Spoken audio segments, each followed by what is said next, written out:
Hello, my friends. This is the Moonbirds unofficial podcast. Another week, another drama.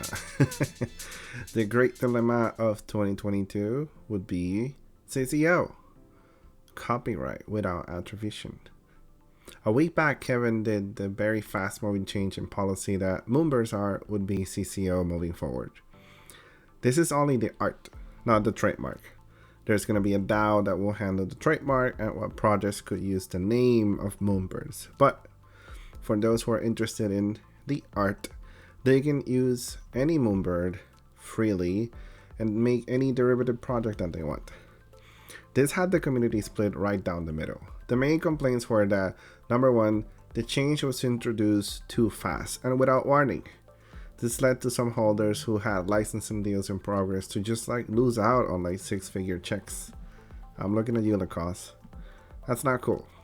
This could have been done for future collections, said some people, like Ravens. So that way buyers would know ahead of time what they were buying into, what the terms were. Those were the negative sides, to put it that way. On the positive sides, many designers and people who want to create some art from the Moonbirds art, they said, well, this is a great push forward. The narrative is that once the derivatives start being created, that at the end of the day, that's going to add value to the main collection. It's not proven yet. I don't know. I honestly don't know where I stand. I think time will tell. We'll see what the community does. And the other piece that we know is that on August 30th, for future proof, apparently something will be made a lot more understood.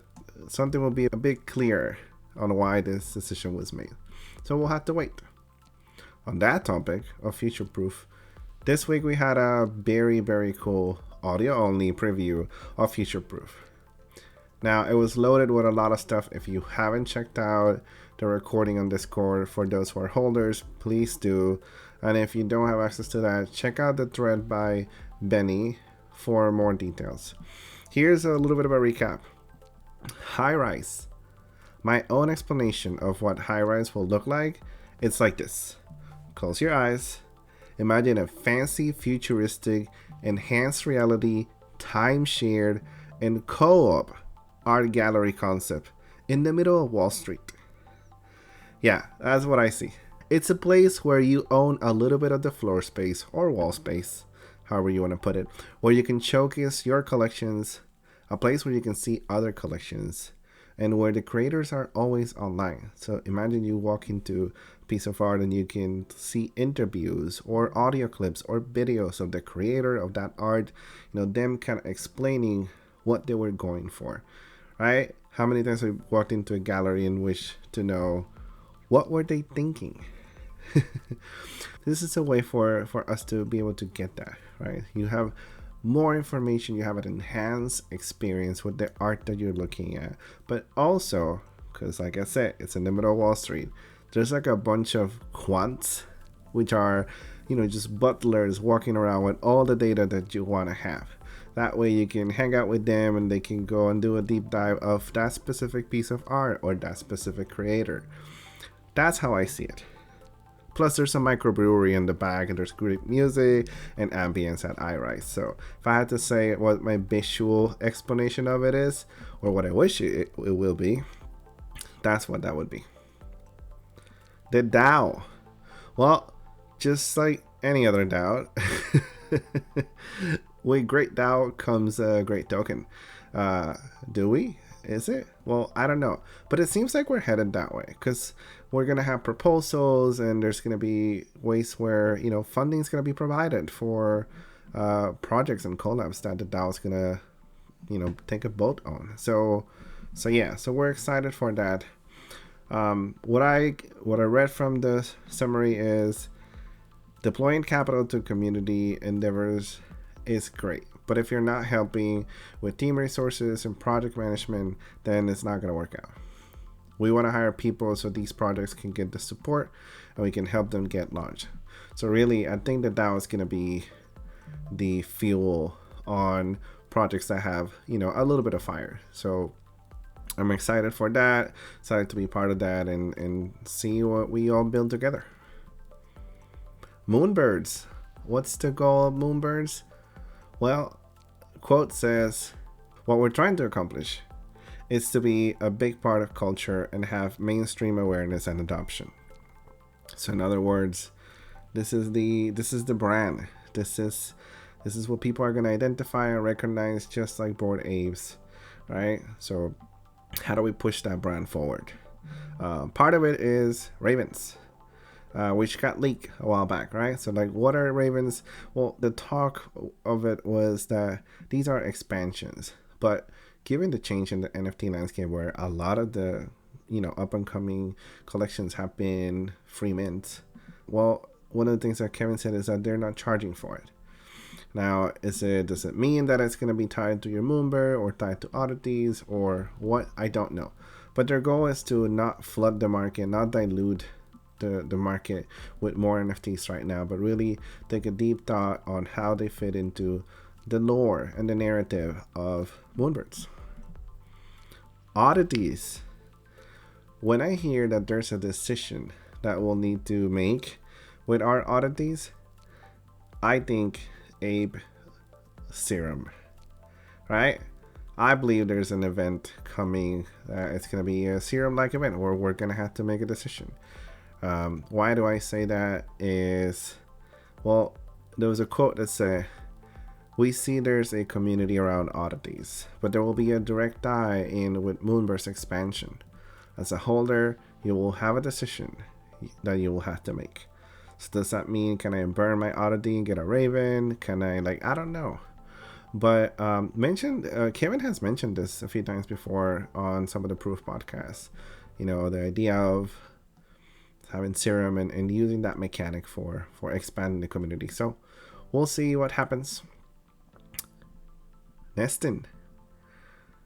There's more surprises ahead. But it's going to be a slow roll, is what I can say. Apparently, staying nested is worth it, and it's not just fanny packs like we keep joking about. The quote says, there's a reason why birds nest. They sit on nests because they hatch things. And it doesn't happen all the time and all on the same day. So we gotta wait. We'll see what happens.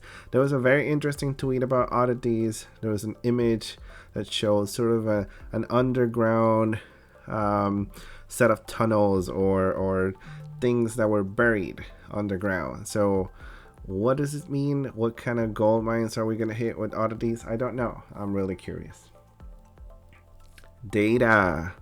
I can't wait for Future Proof and Punk 9059 to take the stage and talk about a deep dive on reports and analytics. I think this is something that I know the Proof Collective is obviously really into, and I think a lot of the Moonbirds and oddities holders, whatever data they can get access to, it's going to change what decisions people make, and maybe we'll have a community that's better informed, not just responding to Discord, FOMO, and comments.